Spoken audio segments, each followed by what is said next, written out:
صباح الخير خوتي، نتمنى تكون ايامكم كلها خضراء كما راكم تشوفوا هاد الخضره هذه اللي قدامكم. تحياتي تبارك الله عليكم، معكم الفنان والاعلامي عبد الكريم الطريف. دائما كنقول لكم بان الطبيعه جاريه لي في الذات، جاريه لي في الحياه. خوتي خواتاتي تبارك الله عليكم، نهاركم مبروك. هنا هذا الفيديو كتشاهدوا بما ان راحنا كنتابعوا هذا القمون كما كيقولوا له، غارسين فيه هنا الزرودية والكرومب يعني الورقية. هنا واحد الشجرة راه شريتها تبارك الله، اللي هي كيقول لك مزاحة. مزاحة هذه راه يعني يلاه غرستها غير هاد الايامات، وتبارك الله شوفوا كيفاش راه طالعه، راه مزيانه. وهنا غادي نوريكم بان النوار داير بهذه الفلاحه على كل جانب. بما ان كنقول لكم ارض بوعرفه، ارض طيبه، ارض جميله، ارض خصبه كتعطي الغله تبارك الله. هنا غادي نولي لكم، نشدوا معايا. هنا هذه الداليه.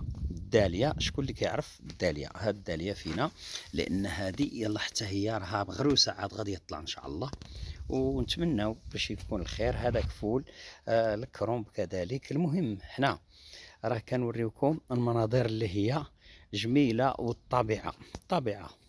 هنا خوتي لاحظوا معايا هاد الخضره هذه راه فصا، ولكن هذاك القمون اللي لهيه راه كان فيه الفول وفيه اللفت، ولكن راه حاليا يعني خرفت هنا الفصه.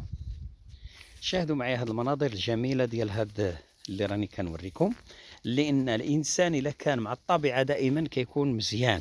زيدوا نوريكم هنايا بان غرست هنا هذاك، بزاف الناس اللي كيعرفوه كيسميتو ازير. ها هو شوفوا تبارك الله كيخضر مشعشع صافي، ناصع الخضره. وها انت، ها هو معاه. علاش رحنا كنديروا هذا الشيء؟ كنديروه غير نشاط، كنديروه غير نشاط، لان علاش؟ كما قلت لكم المسائل ديال الخضره جاريه لي في الدم، وكنبغي المنظر يكون خضر. وكتعرفوا بان المغرب حتى هو بنى على المسيره الخضراء. المسيره الخضراء تبارك الله، اللي ان شاء الله عادت على البلاد بالارض الطيبه اللي رجعت فيها الصحراء المغربيه ديالنا. حياكم الله ورعاكم خوتي خواتاتي تبارك الله عليكم. هنا كتشاهدوا بما ان ها انتم لاحظوا الدعوه مزهره مع عبد الكريم الطريف.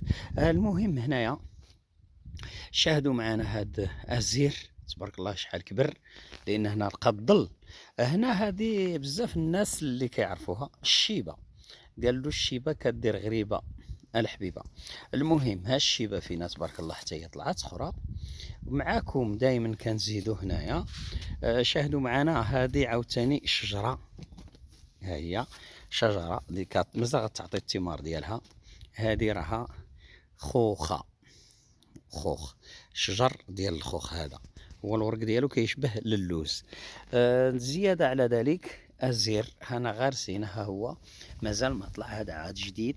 هاد ازير ها هو كتشاهدوا هاد الغصن مازال. غادي نزيد معكم نولي لهنا. هنا خوتي كتشاهدوا معنا بان هنا البصله غرسناها، ولكن غرسناها متاخره، لان احنا ما عرفناش غادي تغلى. لو كان عرفنا غادي تغلى البصله لو كان حرتناها هذه شحال، ولكن غرسناها مأخرة لان ما عرفناش غادي يضرب الموسم ديالها بحال هاك. ماشي مشكل قال لك كل حاجه تنفع. هنا هذاك عاد جديد، حرتو جديد من هنا. ولكن شوفوا الزيتون، الزيتون عاد غرستو حتى هو. ها هو هذا فينا الزيتون اخا. نزيدوا معكم الامام، انظروا لهذا الجانب. شوفوا تبارك الله النخيل، هانتوما النخيل هنايا. وعلى هذا كنزيدوا معكم هنايا ها الشيبه كما العاده. الرمانه، الرمانه حتى هي راه خرجت، ومازال ها هو ذاك النخيل مع رافين. النخيل غرسناه تبارك الله وراه كبر، راه مزيان، راه مليح. تحياتي لكم تبارك الله عليكم. هنا غادي نرجعوا لهذا الجانب. هنا تابعوا معنا.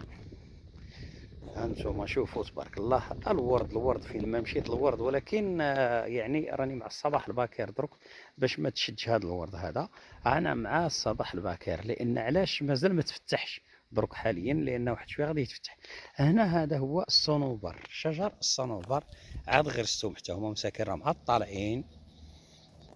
هانتوما لاحظوا كاينه عاوتاني صنبره اخرى، صنوبره اخرى هنا، ولهيها زيتونه. ها هي زيتونه. الا سمعتوا الديسك ديال يا زيتونه وشكون جابك جنب الواد، بالفعل الزيتون إلا جا جنب الواد تبارك الله كيشعشع ويكون مزيان ويعطي واحد الحاجة مزيانة، ولكن حاجة اللي خصكم تفهموا بما أن الزيتونة إلا جات جنب الواد كتلقى الماء يعني يوميا، ولكن هنايا راه حنا كنتبعوا معاه على حساب من السيمانة للسيمانة كنسقيو هذا الشيء باش كيبقى هكا خضر.